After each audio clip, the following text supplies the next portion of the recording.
Esto es Ciencia con Yese, un podcast traído desde los confines del universo para que veamos la ciencia de otra manera.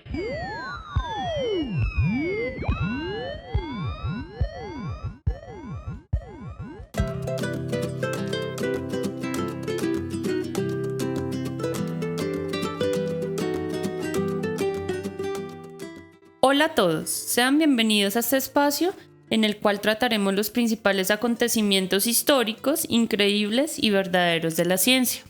El día de hoy tendremos uno de varios especiales que se van a desarrollar en torno al tema de este año en Colombia, el Bicentenario. Pero no es solo este acontecimiento, sino lo que representa desde la historia de la ciencia en Colombia. Personajes, descubrimientos, organización, entre otros aspectos podremos escuchar en este especial.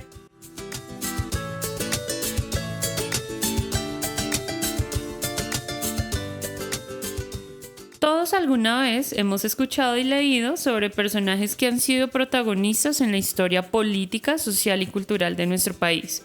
Cuando escuchamos nombres como Simón Bolívar, relacionamos sitios de nuestra ciudad como el Parque Metropolitano Simón Bolívar o la Plaza de Bolívar, lugar donde han ocurrido numerosos hechos históricos y que es uno de los sitios turísticos más emblemáticos de la ciudad.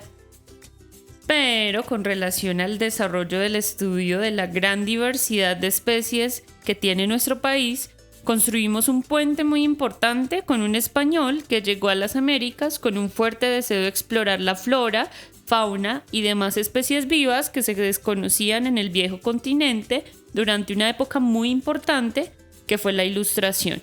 Estamos hablando de José Celestino Mutis. A continuación te vamos a dar algunos datos para saber quién fue y por qué es importante este personaje para entender la expedición botánica. En primer lugar, José Celestino Mutis nació en la ciudad de Cádiz, España, en 1732. Estudió en la Universidad de Sevilla su bachillerato y posteriormente continuó sus estudios en medicina. Siempre fue amante de las ciencias, las matemáticas, la química, la física, entre otras ramas del conocimiento que durante la etapa de la Ilustración en Europa fueron muy importantes.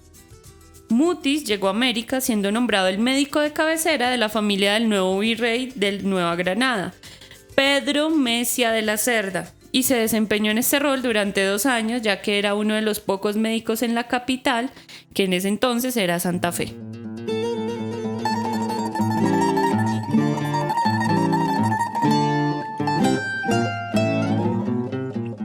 Fue también astrónomo real de Santa Fe y la academia siempre fue su vida. Fue instructor del Colegio Mayor del Rosario e inauguró las clases de matemáticas y física en esta institución, desestimando las clases de filosofía y teologías impartidas en ese momento. A finales de 1793, Mutis fue citado por la Inquisición, acusado por los padres dominicos de promulgar teorías heliocéntricas, que fueron propuestas durante esa época por Copérnico y Galileo, y gracias a Mexía logró salir glorioso de esta difícil prueba.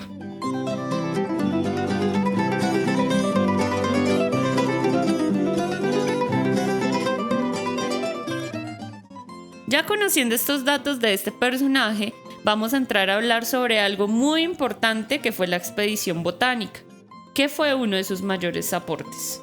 Fue una actividad en la que mediante la ciencia y las artes se reconoció el territorio del nuevo reino de Granada, es decir, la Colombia del siglo XVIII, la cual estaba habitada por indios, negros y mestizos, y en la cual se exploró la flora y alguna fauna de la época.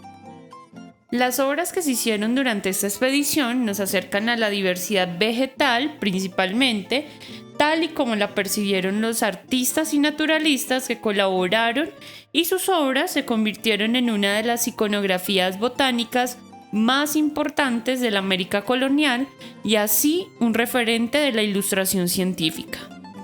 Participaron criollos representantes de la ciencia colonial como Eloy Valenzuela Sinforoso Mutis, quien era el sobrino de José Celestino Mutis, Francisco Antonio Sea, Jorge Tadeo Lozano y Francisco José de Caldas.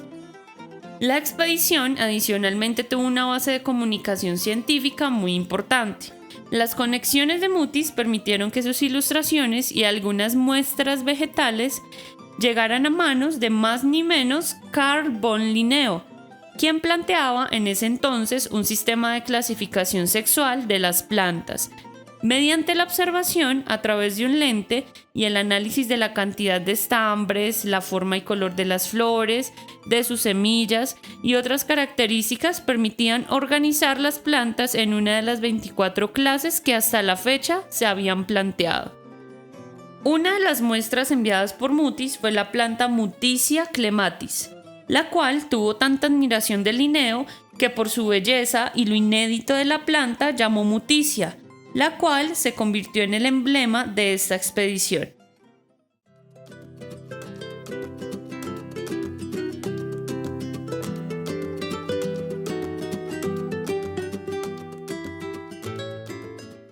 Una curiosidad adicional es que la expedición duró 34 años. Se convirtió en uno de los institutos de investigación más importantes de la colonia y cuando muere Mutis, su sobrino, quien también se dedicó a la expedición, queda a cargo de esta, pero es fusilado, ya que fue un personaje muy influyente dentro del proceso de la independencia. Antes de esto, se le pidió recolectar todo el material del instituto para que fuera enviado al Real Jardín Botánico de Madrid y allí podemos encontrar algunos materiales producto de esta maravillosa actividad. Uno de los deseos de Mutis con este material elaborado durante la expedición era la publicación de Flora de la Real Expedición Botánica del Nuevo Reino de Granada. Pero esto no se logró hasta el año de 1954 por un convenio entre los gobiernos de España y Colombia, es decir, 200 años después. Se han digitalizado cerca de 7.617 obras, entre dibujos monocromos y coloreados, anatomías de plantas y apéndices.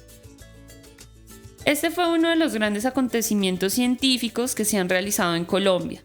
Lo podríamos definir como un grandioso cambio de paradigma, y aunque también podemos contar la historia secreta detrás de esta expedición, no será hoy, y debemos resaltar que contribuyó al reconocimiento de la gran diversidad natural que tiene nuestro territorio.